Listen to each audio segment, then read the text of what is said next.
C'est pas ce que veut le club, parce que le club veut quand même en tirer un bon parti. C'est pas des philanthropes, hein, ils les mettent dans un loft, mais c'est là où tu as quand même le double discours, quoi. Il faut les vendre, mais tu sais que mais tu le mets dans le loft, tu le vends comment? Si tu le mets, tu l'écartes du groupe, c'est aux agents de faire leur travail. C'est aux clubs qui n'ont pas de grosses ressources et qui se disent que là, il y a des coûts à faire et qui vont sans doute se débloquer au mois d'août, et notamment sur la dernière quinzaine du mois d'août, et de récupérer à moindre prix, tout en proposant des salaires très intéressants pour le joueur, des types qui sont écartés. Après, c'est au club, quand il écarte, justement, quand il met de côté ses joueurs, d'assumer.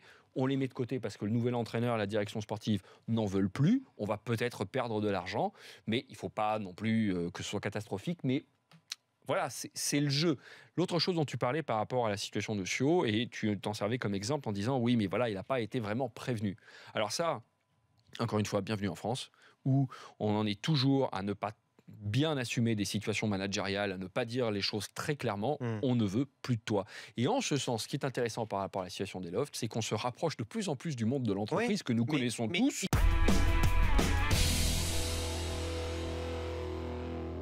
Il a décrypté sa méthode. Alors, je suis toujours un peu étonné que des coachs français n'aient pas le réflexe aussi de le faire quand ils débarquent dans un club, de dire voilà comment ça va se passer.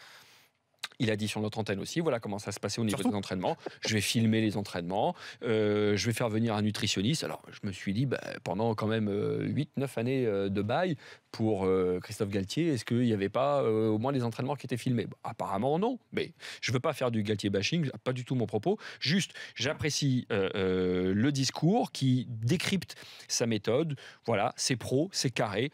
Maintenant, au niveau des recrutements, c'est encore léger, je ne veux pas dire faible, mais léger pour la SSE, mais il y a du temps. Il y a Diony qui vient d'arriver, qui leur a coûté 8 ou 10 millions. C'est un gros effort de la part de la SSE. Et puis, Yanko, il y a le retour de prêt aussi de Bamba. Ça doit monter en puissance. Ils ont perdu Malcuit.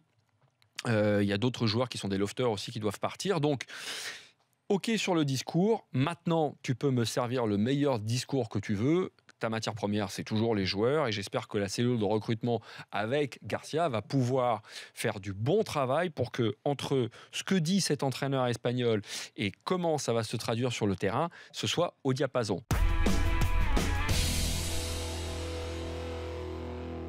Ouais, je pense que c'est générationnel par rapport à la Masia, parce que tu peux pas toujours avoir les talents extraordinaires qu'ils ont pu avoir en même temps entre Xavi, Iniesta, Messi, Xavi, Puyol, Piqué, Busquets.